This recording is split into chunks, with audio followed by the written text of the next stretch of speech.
Hello again, and welcome to Moodle for Everyone. I'm Dr. Edward Bethel, and in this video, we're going to be looking at the assignment.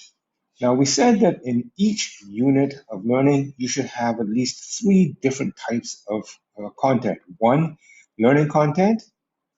2, interaction content. And 3, assessment. And we said that there are 2 types of assessment that we frequently use, assignments and quizzes. So in this video, we're going to look at how to set up your assignment to assess students' work.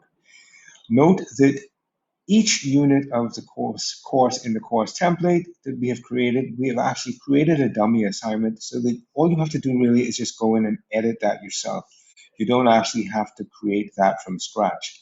If, however, you wanted to create an assignment from scratch, it's straightforward. You just ensure that turn editing is on, and in this case it is because we can see the edit button appearing next to each content type. And at the bottom of the unit, or sorry, at the bottom of the module, we're seeing add an activity or a resource. So if I want to create a new assignment, I would go to that and click on it, and then I can just select assignment. Remember, they are arranged alphabetically, so I could just click assignment, and the new assignment would appear, and I could start editing it. Again, however, because we have already created assignments, dummy assignments for you, you don't need to go in and create an additional assignment just yet. You can just go in and edit one of the ones that are already there in each of the unit types. So in module 1, I have a week 1 assignment. I'm going to go ahead and edit that. So I'm going to click edit and then edit settings. And it should give me the description for that assignment. That's way too general, so I'm going to first of all edit the title, week 1 assignment.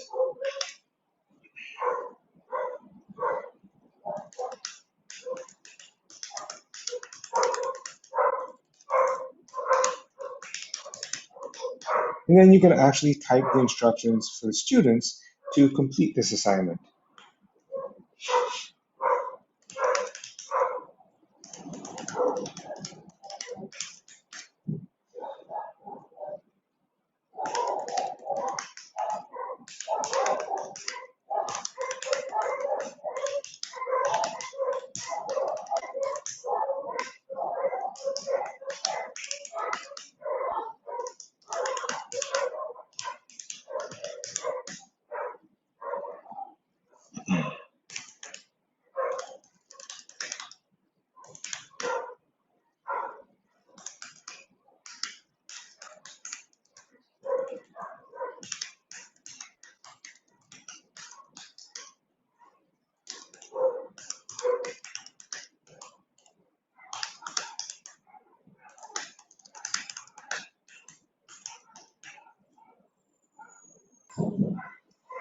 So once you've finished typing in your explanation of that assignment, put in the different requirements that you have for it.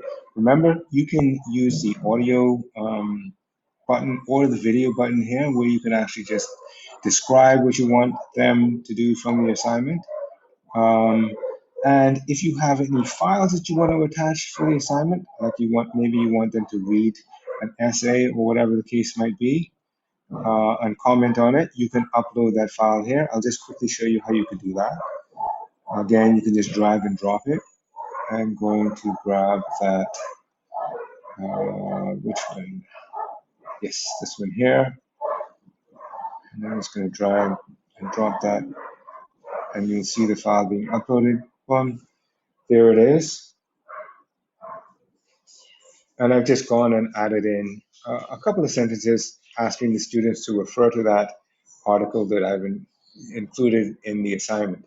Good, so once you have set up your assignment, you want to set up the availability, due dates, and cutoff dates for that assignment. So the first date that you want to indicate is when you are accepting assignments from, the first date that you will accept the assignments. And so if you click enable, it will allow you then to edit this date. So I want this assignment to be open straight away, so I'm just going to leave this exact date as it is. But I want this assignment to be due a week from today, so I'm going to enable that also, and I am going to change this date to the 25th. Now, note that setting that due date only indicates when that assignment is late, but does not cut off the student from submitting that assignment. Note also that the times in Moodle are set according to the 24-hour clock. So that if you want to set your cutoff time at midnight, and actually I do, I need to put it to the next day and set midnight as 0000, because midnight is 0000 beginning on the next day. So midnight tonight technically is actually 0000 on the 19th. So that's why I had to change the date to the 26th. If you don't do that, students will get cut off a day early, and you know how many students are trying to submit assignments at the very last minute. You don't want to do that. So make sure that if you're using midnight, you put it to the next day. Alternatively, you could just go and put it to like 23:55 or 23:59, but then still you're going to be shorting the students 1 minute. So I normally just set it to the next day and put it to midnight. Good, so that's a due date. The cutoff date is a date at which no more assignments will be accepted. So I'm going to put a cutoff date of, oh, I got to enable that first. I'm going to put a cutoff date of, so my due date was midnight of the 25th. I'm going to put a cutoff date as midnight of Friday. So remember, I'm going to put it to Saturday and change this to 000. So that's midnight Friday night or Saturday morning, whichever way you want to call it. And then you could also put a reminder for yourself for you to grade this. So I'm going to put that reminder, and I'm going to let that reminder come to me on the 26th. Yeah, I'm going to give myself a reminder at noon on the 26th to say grade this thing straight away so students can get their scores as soon as possible. Good, so that's the setting up the availability and due dates. The next thing you want to do is determine what type of assignment you want it to be. By default, it's always set to file submissions, and that means students can upload a file to the site. You can change how many files they can upload per assignment. The default, again, is one. Normally, if it's an essay, you only want them to submit one. Unless you want to have them submit a draft, then resubmit, etc. You could change it then.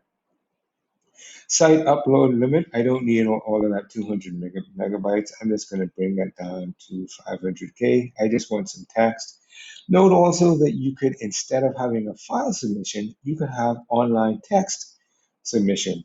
One of the nice things about an online text submission is you can actually insert a word count, a word limit. So I had said that the word limit was 350. I'm going to put a word limit of 400 so that I will allow 50 words grace, so that if they slightly go over, they won't get cut off. But if they go over by more than 50 words, they get cut off. Feedback types, this will tell you how you can actually provide feedback to the students. I'm going to include inline feedback. What that will allow me to do is actually type, because I'm using the online submission where they actually type the response into a text box.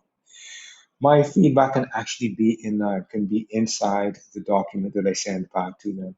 I'm also going to include a feedback file just in case I want to upload anything to them as well.